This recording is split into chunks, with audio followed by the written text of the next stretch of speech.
I'm Keith Olbermann, and this is The Resistance. Are these people high or what? The Department of Education, whose new secretary, Betsy DeVos, begins her term acting like she has never had any education, tweets out a salute to the author and activist W.E.B. Du Bois by misspelling his name. Department of Education. Then hours later issues its apologies and misspells apologies. Are these people high or what? On Instagram, Trump commemorates Abraham Lincoln's birthday, and the GOP does the same on Twitter by posting this photo and attributing that quote to the great president.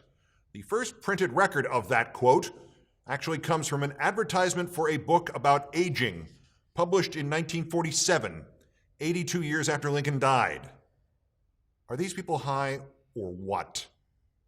Trump, in a private meeting with senators of both parties to talk about his Supreme Court nominee, wanders off into his mental woods again, calls Elizabeth Warren Pocahontas again, and tells the ex-Senator Kelly Ayotte that she would have kept her seat in New Hampshire, but for thousands of illegal votes cast there by people bussed in from Massachusetts. Are these people high or what? New Hampshire's former Republican chairman offers $1,000 for proof of just one such illegal bust-in vote. A federal elections commissioner appointed by President George W. Bush demands Trump share his proof, quote, with the appropriate law enforcement authorities so that his allegations may be investigated promptly and thoroughly. Whereupon Trump's propagandist flavor of the month, Stephen Miller, goes on television and offers as proof, no proof. I've actually, having worked before on a campaign in New Hampshire, I can tell you that this issue of busing voters into New Hampshire is widely known by anyone who's worked in New Hampshire politics. It's very real. It's very serious. This morning on this show is not the venue for me to lay out all the evidence. Translation? You want proof? I offer as proof my opinion, because there is no proof. Are these people high or what? Public policy polling asks 712 voters, do you agree or disagree with the following statement? The Bowling Green massacre shows why we need Donald Trump's executive order on immigration. Roughly 51% of Trump voters answer yes, the Muslim ban is justified by the Bowling Green massacre. There is no Bowling Green massacre. This is the same nonsense that Kellyanne Conway made up. Are these people high or what?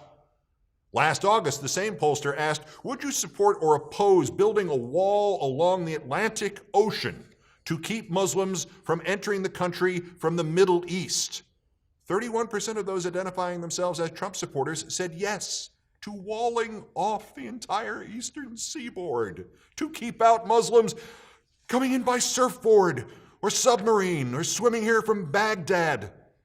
Are these people high or what? Again, same pollster asking, do you think Donald Trump should be able to overturn decisions by judges that he disagrees with or not? 51% said yes. Another 16% of Trump supporters aren't sure. Only a third of Trump supporters said no. A democracy in which the president can overturn the rulings of judges is not a democracy, it is a dictatorship. A majority of Trump voters are okay with replacing key parts of the United States of America with one-man rule. Are these people high or what?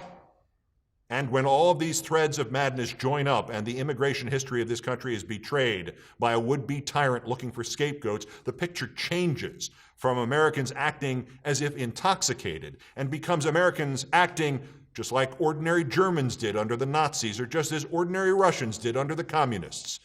JFK Airport, an Iraqi woman detained 33 hours, handcuffed, reportedly denied a wheelchair. She'd come here to see her son, a sergeant in the American 82nd Airborne Division at Fort Bragg. Philadelphia International, a woman flies in from Iran to see her daughters, both American doctoral students. Her passport is seized. Somehow she doesn't seem to have her cell phone anymore. Customs puts her on another flight back to Iran. They couldn't tell her daughters which flight. Frankfurt, Germany. American customs there keeps Dr. Samira Asghari from flying to Boston, where the next day she was supposed to start her fellowship at the Harvard Med School. Dulles Airport. Woman traveling with 2 citizen children, reportedly detained for 20 hours without food, told the kids could stay, but she would be deported to Africa, handcuffed even when going to the bathroom. Bush Intercontinental, Houston. Man coming in from Chile, reportedly forced to give his phone to customs, to give them the PIN number for the phone, to authorize them to copy the phone's contents. He is a scientist at the Jet Propulsion Laboratory. The phone belongs to his employer, NASA. He works for an arm of the U.S. government. He was born in the U.S. And back at Dulles, 5-year-old boy, U.S. citizen, kept from his mother, detained for 4 hours. Sean Spicer's reaction, quote, to assume that just because of someone's age or gender or whatever, that they don't pose a threat would be misguided and wrong. Are these people high or what? Last month, as I sat next to him on his set, my friend Bill Maher managed to do something he had not done since 1978. He shocked me. He cited statistics that the 14 states in this country with the highest number of painkiller prescriptions per person all voted last November for Trump. And where Trump did the best, West Virginia, an average of roughly 433 pain pills per person over the last 6 years in that state. 80% of the states with the greatest heroin use went for Trump. 6 of the 9 Ohio counties Trump flipped from Obama have opioid overdose rates high above the national average. All of the ones he flipped in Pennsylvania have nearly double the national overdose rate. Madness surrounds us in the government, in the behavior of its spokespeople, in the amorality and brutality of those who enforce its decrees, and in the rising disinterest in democracy of those who support this man. So once more, much more solemnly, are these people high or what? Resist. Peace.